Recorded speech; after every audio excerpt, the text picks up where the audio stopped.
Please be mindful that my first request for evidence were as a private citizen attempting to go through an ordinary political process involving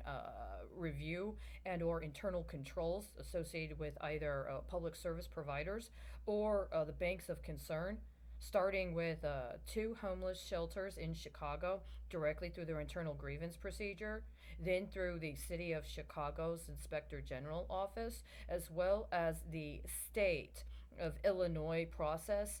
considering housing and urban development, as well as health and human services, in consideration of public service providers that received funding through HUD and HHS in accordance with federal appropriations for services that were provided through those organizations. Additionally, I also requested from Bank of America, beginning in June of 2016, official records of my communications, including transcripts of phone calls I made to the fraud and the risk escalation unit of Bank of America, including on site at a branch located in the Gold Coast of Chicago in June and July of 2016. I also requested transcripts and recordings of phone conversations I had at a Chase Bank in downtown Chicago in August of 2016 that had at least two people present in the actual bank witnessing the call from my end while I was speaking to somebody else at another level of Chase banking operations on the phone, was informed the phone call was being recorded, and said I needed to have actual recording of that call as evidence. Those were my first requests for evidence, and all of those were as a private person that understood that at those times there were crimes that were being committed,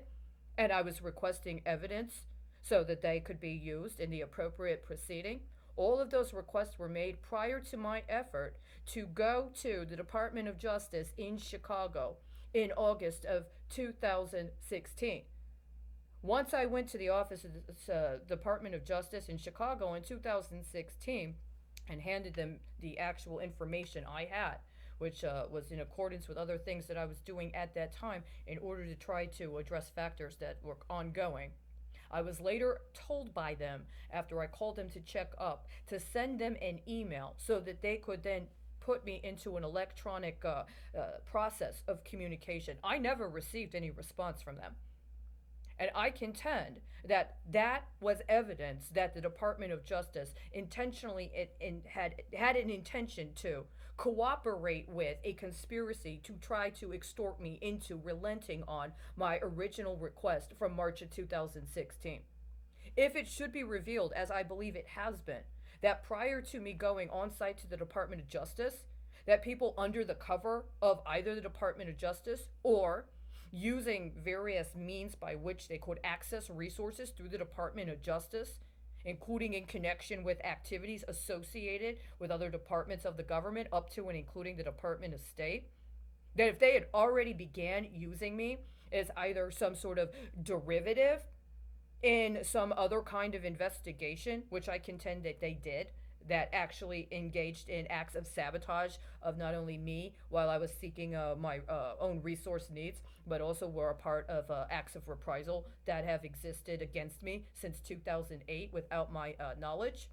Or if they thought that I somehow was evidentiary of another investigation they had going on, including that may have been acknowledged with the request I presented in March of 2016, they never revealed this to me. And instead, what has happened is a continuing process of attempting to engage me at various levels of crime in an ongoing criminal conspiracy. Thus far, I've been denied any access to due process, any official legal representation, and believe that what instead has happened is that I have been attempted for enticement into recruitment into efforts to intentionally undermine the government of the United States in order to aid and abet individuals that are operating without constitutional authority.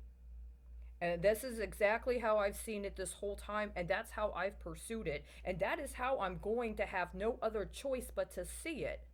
until something is done to extricate me from this specific immediate situation and to allow for a constitutional process to be confirmed and affirmed.